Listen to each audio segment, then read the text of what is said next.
actually am a bit scared about, though, it is GiantX, who have been talking all this good shit, all the good shit. And the problem is, boys, you've already lost 2 of the big games that you needed to win if you wanted to keep the good shit going, right? Koi should be your equal. I will say that was a fantastic game. That was actually a really good game. It was even one where I think Koi won with nice macro, gave me a lot of praise for them, etc. I don't hate GiantX. Jackie's did his thing. They had a good game in general. But the problem is, if you're going to talk all that shit and then lose to Koi, and then G2, by the way, isn't even fucking actually at contender status yet. That's what I worry about, is because if anything, I want the team with like GX with not as much like a championship experience to come straight out the gate, to come out, bang it. I want them to be the one that's like 8-9-0, and then maybe they hit the troubling points later. I don't want teething problems right out the gate. Like, I'm a bit scared.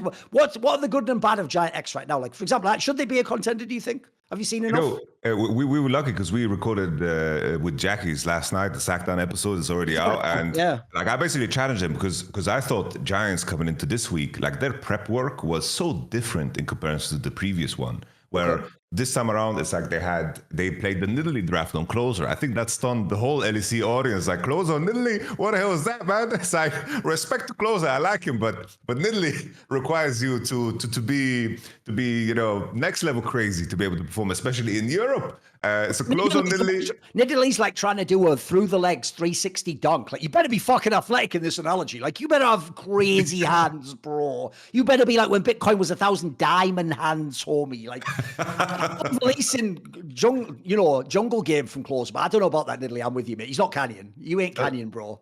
There was like the Nidalee game, and then even the Koi game. It's like that game, I do think that their draft was a lot worse. They just didn't have any tools. They were just playing like this very compact, like G2S draft almost, where they had like Akali, they had Kisante, very little engageability. And the moment Koi figured out the puzzle, it's like, we can just play on range with our Talia and our Corki. The enemy can't really enter into us. The only thing that really kept them in the game was like Jackie's individually playing well, with insane like Poppy ultimates that gave them angles. Like, even in that game, they did get like Atakan and Nash, but they just kind of botched the execution in terms of building enough of a lead to just win the game. So it's like these 2 losses, especially the one against G2, it's so hard to judge always with BO1s, because I don't think coming into this one, I referenced the episode because Jackie said like the new patch landed, and right now they are playing on live patch. It's very different this year in comparison to the other one. And they felt, after this patch 15.2, even though it didn't have really big changes, it kind of made them dizzy in terms of their like priorities. They didn't feel like certain champions were like as strong as before,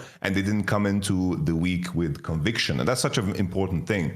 In my mind, I do think that Giants, looking at this team in comparison to the others, I think what they do concretely in the first, like, let's say 5 to 10 minutes of the game in terms of their setups, I don't think it is as solidified as the other teams. Like, if we compare it to their competitor in Koi, like Koi, the way Elioya Alvaro works together is super, super sharp, and they have timings, and it's very clear that they play with a certain level of conviction. While I think the Giants is very, very loose. I think a lot of their game wins is due to how mechanically good they are. Like, this is a very, very mechanically good team. Yeah. And I think the biggest win that they had in terms of strategy was just that game against KC, where they had the lane swap scenario, where they got super far ahead. But once again, that was mostly just Closer's decision-making in terms of his pathing to steal away the red and then to cross over and keep the pressure up with June. So for me, in terms of GX's progression, the main thing I want to see is just how will their teamwork evolve, and will they just be the team that mechanically executes, or will the teams that build on their teamwork and have a better, let's say, foundation in terms of what they do together win out in the end? Because that game against Koi, I don't think that Koi necessarily executed better mechanically, but they were so good at reading the match. Like, the moment Jackie showed on a side wave, boom, snap, Elioya went right away, they found engages. This is like Koi's biggest strength.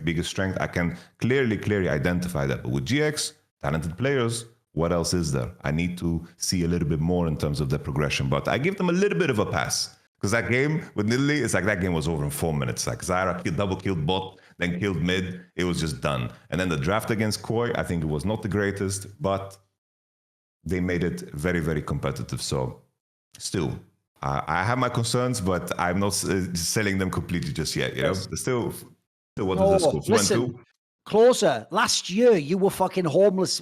You had like a fucking sign on a cardboard box written in pen and mark, like, will gank on Lee Sin for work. Like, bro, Why are you thinking you're Canyon? I don't even know why that draft ever occurred, man. I don't know. I don't care what happened in scrims. I do not believe you can pull that fucking champion off. Don't even do it. Don't go back to the. You're the Sejuani player now, bro. That's who you are. I know it's not who you want to be. It's not who you were all those years back.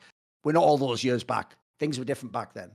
Your mark was in fucking Vitality. All sorts of things were different back then. I feel bad for him though. I feel bad for him because it wasn't his fault, and that's gonna gnaw at him because the right decision is to not play it. But he's going to think that it's for the wrong reasons. You also have to full support your team. Yeah, you also have to have your whole team know to play around you when you play that as well. Here's the thing about I've been quite open about this. I don't feel sorry for him because he actually did a reflections interview with me last year when he was fucking teamless. The whole reason I did it is because I used to think this guy was like a champion in the LCS. He doesn't have a team. Let's do an interview, tell everyone how good he was in his career, show off all the good parts. And at the end, I even give a thing like, and you're looking for a team right now, right? Afterwards, because of some like drama in CS, between the Turkish team and me, he just told me, like, I don't want you to release that interview because I'm going to get hated on by Turkish fans. And I was like, no, go fuck yourself. So here's the thing. Normally, I could, by the way, I have all the media rights in the world to just release that interview. But as soon as you do the interview and at the end, that's it. But actually, I've typically told people, I want the other person to be comfortable with the interview and feel like it represents them. So I've essentially had to delete that. And I wasted like 2 or 3 hours of my fucking time that can earn hundreds and hundreds of dollars just giving this dickhead a platform so he could turn around and fuck me. So actually, you know what, Yamato? Good job he's playing in Germany. I'm getting some delicious Schadenfreude watching this fucker get his head smashed in. And he's on the same team as Noah. Life does have a sense of humor. You didn't give me a list of all your enemies, bro. What's the list, bro? Just watch the show and you'll start to get the fucking list, mate. You know, we got Nuke on there. We got fucking Adam. Who else have we got in the league? What did Noah drop on you, man? What did he do? Noah, what did he do? What happened? Noah was the one where he had the audacity to play like shit in Fnatic, went on Twitter and said that everyone was hating on him, saying he couldn't win like LEC and that he would shut them up and prove they were wrong. And then I said, well, then logically, because what he's doing there is sort of making a bet, isn't he? He's sort of saying, I bet I win and you'll shut the fuck up. So then I said, okay, deal. So if you lose, then you leave Fnatic. I think that's a totally reasonable.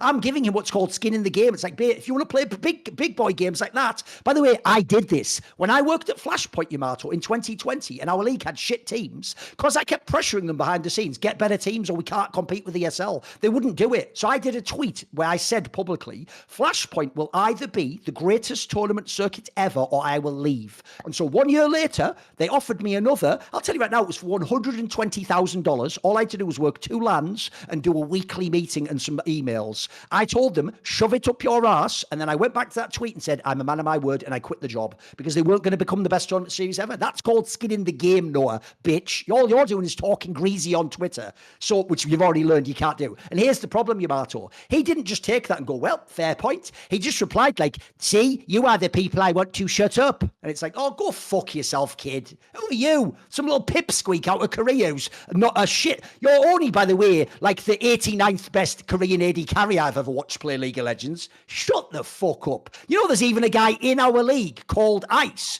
who's way better than you, and he doesn't talk shit to anyone. He just fucking puts his hard hat on and goes to work. So that guy, and also he's in a team where I think Razork's like the second best player in the league. You're fucking costing that guy LEC titles and fucking chances to go to top 8 at Worlds. Mate, you can get this work all day long, motherfucker.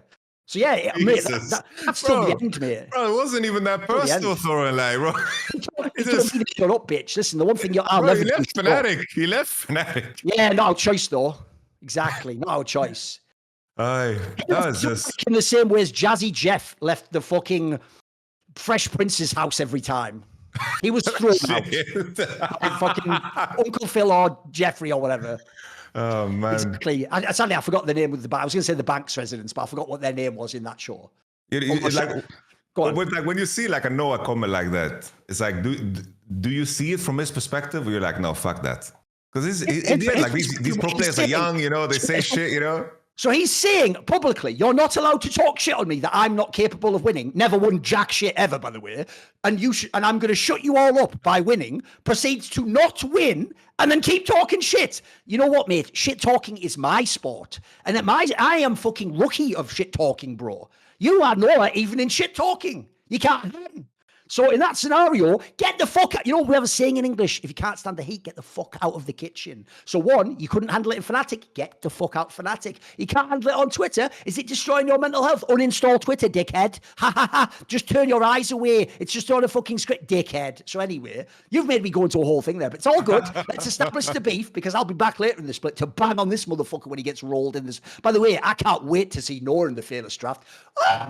Give me some game fives, homie. I want those game 5 lock-ins. I want to see what comes out in game 5. I want to see what Noah does in game 5. And I want to see if he ever touches X.com. Because you know what? On X.com, I'm fucking Wolverine. Weapon X, bitch. Exactly. So you don't want any of this smoke. You just stay in your shit little pro player world where you're like Fisher Price Berserker and you'll never even fucking win anything. Stay on GX. And if you win, by the way, I'm just going to give Giotto the greatest props of all time because he won with you, Noah. Exactly. And then I have a last joke. I've made it a million times. It just still works, which is Noah's an AD carry. The one thing I rely on in AD carry is if you have resources in the team fight, you go in and you play with all the rest of your teammates and you dominate the team fight. He took the name too literally. He was letting them just go like animals 2 by 2. And then he was just sitting back watching it all. Jesus. Noah. It's about Noah from the Bible. So you get, listen, you man. And then what flood came after that? The tears, the salty flood of the water of the oceans. Jesus, bro, I feel like I unboxed like a capsule, you know? It's just unbox the capsule. I just opened Pandora's box. You pulled up the speed dial of beef and you were like, hello. It's like, right, Noah, fuck him. He did this tweet once. He told me, shut up. He's a fucking butt. Anyway, we'll get back to that. That's just, I'm seeding ground for later in the show. For some balance, I do think Noah's been playing well. The split. Noah and June, they've been doing well, you know? It's a good start. He's not a bad player. His problem is he's not like a super elite player like he seems to imagine he is. I'll even say this. Super talked hella greasy too. He proves it, mate. He's won my respect. The way Super plays, I have to give it up to him. Bro, he'll just drop like fucking 12 kills on some of the best teams in our region or international opponents. He'll just be going and actually go and stepping forwards. I give him the respect. He can talk shit now. No has to earn that status, mate. It doesn't just come for free. No, I'm with you, bro. The super point is very fair. Like it's like he talks shit. People talk shit about what he talked about, and then you know we moved on. Like everyone acknowledges the progression. Everyone acknowledges the core progression because we in the end we are reasonable. It's like the main challenge for Noah will always be the same. It's like he's had fantastic regular season games in the past in Fnatic. Like his first opening split in Fnatic, those first 9 games were like, ooh, who is this man, bro? Like Aphelios peppering people, but the montage of those crucial moments is like the question would be like, how does he overcome that? And I guess now the main question is like, he finally has built more experience being in LEC, being like he's been played now in Europe for this is his 3rd year, I believe, maybe even fourth year. Is it 4th? No, he came in like 2023 summer, so he's played like. So, but he played already in the ERLs, I believe. He was in the ERLs as well, yeah. He played in the ERLs already the same year. Secret in the ERLs, basically, is what people say. Yeah. So it's like maybe with that comfort, maybe he gets the chance to clap back, and if he does, you know, respect to him. You know, if he wins the title, respect to him. You know, side is coming out here because you're like maybe he can do it. It's like no, I don't have to believe that. Here's the thing, I don't actually have to believe in Noah. So actually, no, he won't. He's shit, and he'll never actually accomplish those things. He's not. A part of me hopes now. A part of me hopes now that Noah does well, just to see your reaction. You know, but you've already prepared Giotto. Yeah. Good job. Exactly. He's so good. He can win 4v5, bro. Giotto. Fucking great coach, yeah. he can do it all, mate. Right, so here's the thing. I've got a couple of points for you. One, shout out to LEC for keeping Atakan in the game the way it currently is. You guys are really tricking Riot that it's not OP at all. They're going to just keep it like this and we're going to have a chance. I mean, look, we won't because you can't use it. But look, if you go watch the LPL, it's not like that at all. But that is a very different objective in those Asian leagues. Secondly, I'm just going to put this out there. Even though I very rarely ever check the stream, every now and then when I'm doing it to you, Yamato, I will check the stream because it's that overlay it's finger licking good, mate. That overlay for some of the insight right now, it's fucking unreal. Pull it up. Yeah, the one of me and you, where it's drawn by fucking a Tantalus. Bro, it is so dope. It's insane. We should have this on a fucking t-shirt or something, mate. Pull it up. Twitch.tv/insight on esports. Well, I did drop my prime. I'm dropping my prime. Look at it though. Bro, we look so dope. It's unbelievable. I have ads. I'm seeing Samsung ads right now, bro. I'm dropping my prime. It is literally how we look in real life, but no one else sees Look that. at us, man. Damn. A Tantalus has captured how I feel in real life. That's how I feel. See that This image is there? Marvel if Disney didn't ruin it, man. This Is it like early. this? Is it like, oh, it's the wrong way. It's like, fuck Noah. That's me going Super Saiyan on that bitch. Yeah. No, it's like, so dope. And then lastly, even though this is not intentional, if you also look on the screen now, Yamato, it looks like we intentionally like tried to complement the color palette. I'm wearing the black, you're wearing the red. Mickey Mouse as well, bro. Boom. Yeah, Mickey Mouse to represent Noah because he was going to be mentioned on the show. Mickey Mouse ADC. Now I really hope that he pops off, bro. I want him to pop off. Of course. I want him to pop off, bro. By the way, this is why, if you're a BDS fan, didn't it make it way cooler that I was boofing constantly with Adam and fucking Nuke? Because then if they have a sick game, you're going to rush to Twitter and see what I typed, don't you? Exactly. So no, it's all the fun of the fair. The problem is, like I said, you come into my world, expect the unexpected. Right. You're like Hades. You're the yeah, I am. Welcome to the underworld. You know, you just don't need to step in here. See more cool, funny, interesting clips based on topics from my content? Well, subscribe to this channel then, or, be a pleb and don't.